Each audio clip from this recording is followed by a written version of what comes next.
সালামু আলাইকুম। আমি Rafiqul Islam, physiotherapy and rehabilitation specialist. আপনাদের মাঝে ছোট্ট একটি টিপস নিয়ে হাজির হলাম।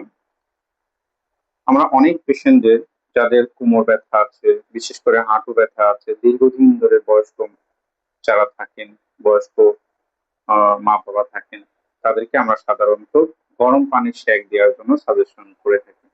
কিন্তু গরম পানি সেক দেওয়ার ক্ষেত্রে অবশ্যই লক্ষণীয় বিষয় হলো, যদি আপনার গরম পানি সেক দেওয়ার পরে যদি বার্নিং সেন্সেশন হয়, দ্যাট মিনস আপনার জ্বালা পোড়া অনুভব হয়, সেক্ষেত্রে অবশ্যই গরম পানি সেকটি অ্যাভয়েড করুন। এবং সেক্ষেত্রে আইস কম্প্রেশন ফিজিওথেরাপি, আইস কম্প্রেশন থেরাপি অবশ্যই অ্যাড করুন।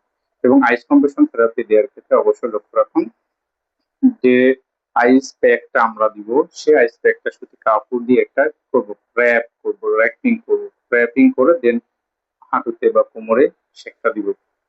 অবশ্যই যখন আইস প্যাকের সেকটা দিব, সেক্ষেত্রে একটা জায়গায় 5 থেকে 7 মিনিট রেখে দিব না, এটা অল্টার করে করে আমার স্পেস চেঞ্জ করে করে 5 থেকে 7 মিনিট এই আইস কম্প্রেশনটা মেনটেন করব।